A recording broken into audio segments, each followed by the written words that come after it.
Temas políticos, la Asamblea ya tiene definida su agenda legislativa y entre uno de esos temas, por supuesto, será la de fiscalización. Con nosotros a esta hora de la mañana nos acompaña la asambleísta uruguayana Belén Cordero. Asambleísta, muy buenos días. ¿Cómo está usted? Bienvenida al Telediario. Buenos días, un saludo a todos los televidentes y muchas gracias por la invitación.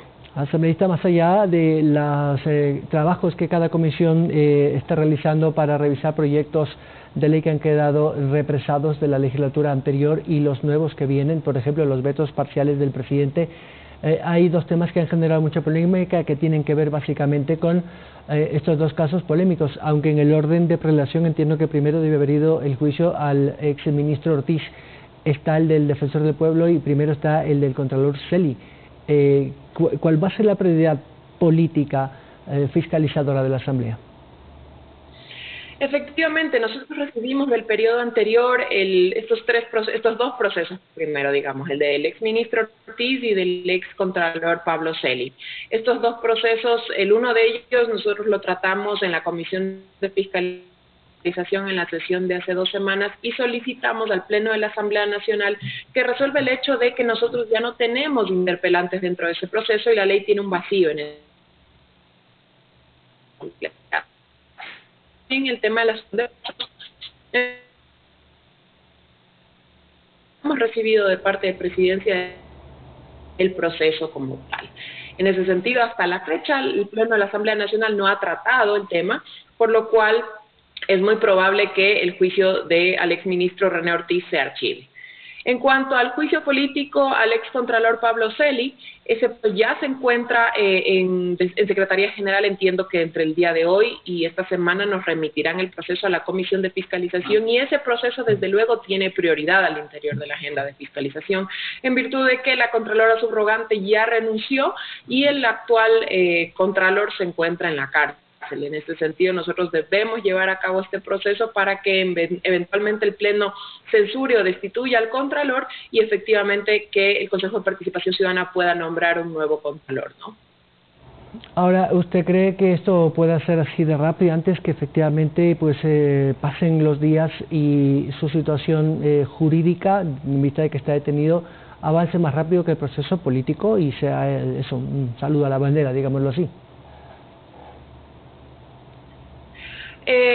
No creo que la situación jurídica se resuelva primero que el tema del juicio político. El proceso político ya se encuentra arreglado en la Ley Orgánica de la Función Legislativa. Tarda aproximadamente 25 días entre que hacemos los informes, se evacúan pruebas, se atiende a interpelante e interpelado y se remite al Pleno de la Asamblea Nacional y los procesos penales no demoran mucho más que eso, ¿no?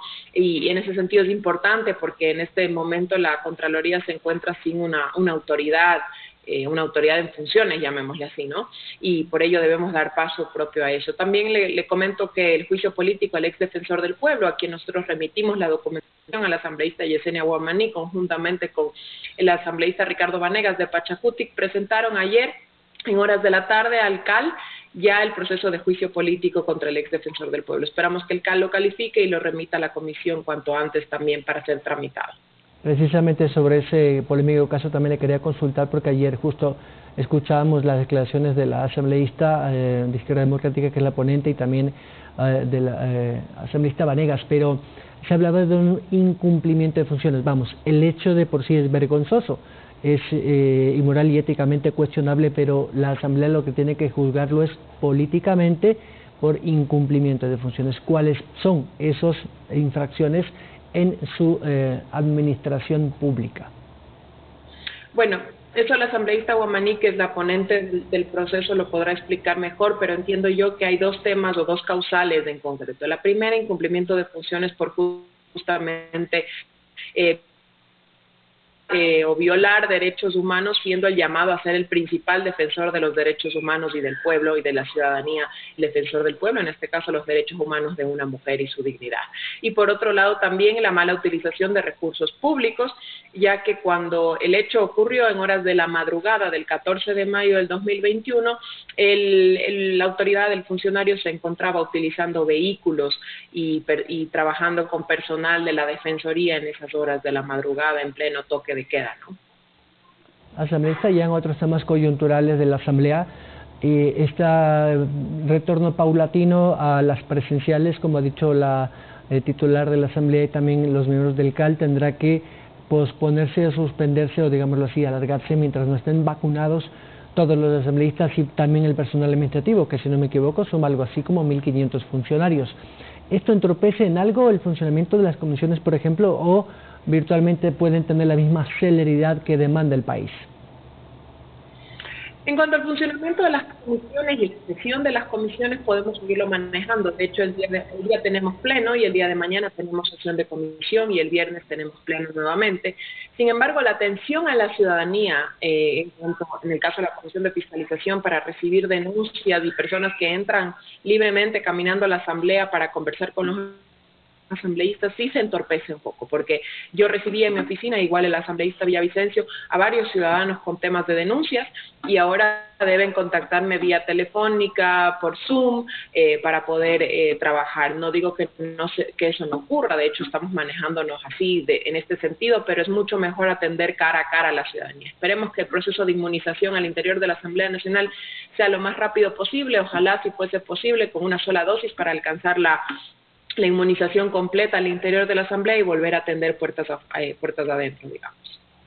Asambleísta, en cuestión de algunos días el Ejecutivo enviará varios proyectos muy importantes para el país. Entre esos ha dicho el Gobierno que estará un paquete de reformas tributarias que necesariamente no implican nuevos impuestos, sino quizás una reducción de los mismos. También está una que denominamos de ejes estratégicos y también lo que ha dicho el actual ministro de Trabajo, esta ley de oportunidades.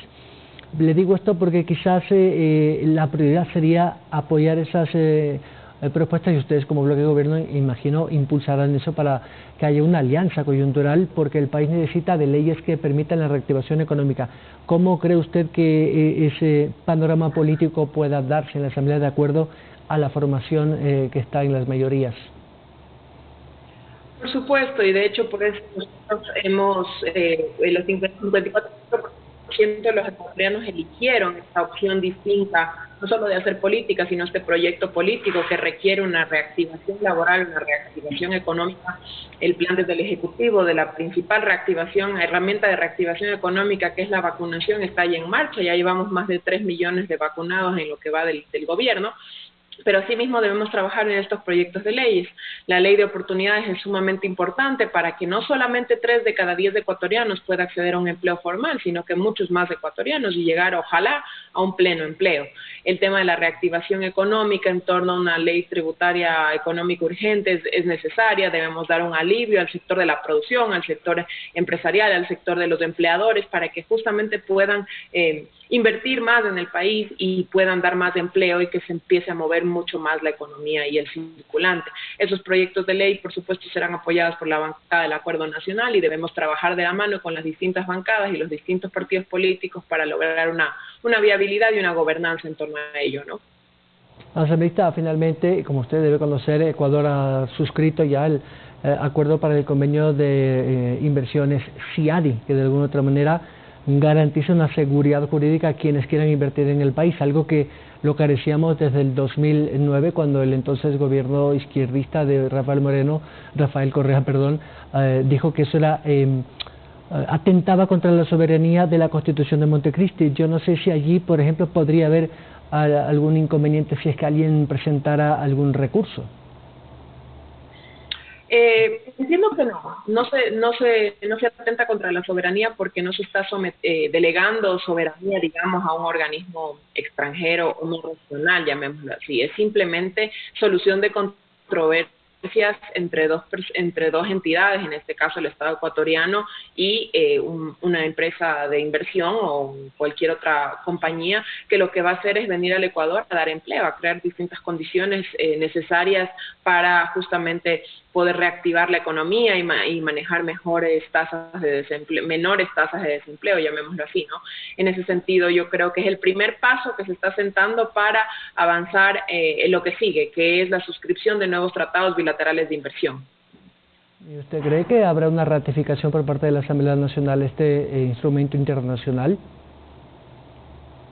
Lo que ocurre en este caso es que esto se debe enviar más bien a la Corte Constitucional. Lo que va a haber es una readhesión, llamémosle así, al FIADI, ¿no? Y en este sentido se debe trabajar en consensos al interior de la Asamblea Nacional para lograr aquello, para que el Ecuador sea un país más atractivo para la inversión internacional. Si es que seguimos sometiéndonos a organismos de disputa o de solución de controversias, organismos políticos, llamémoslo así, seguramente no seremos atractivos para los distintos inversores y nos que mantendremos en la economía como estamos, ¿no? En eso debemos trabajar.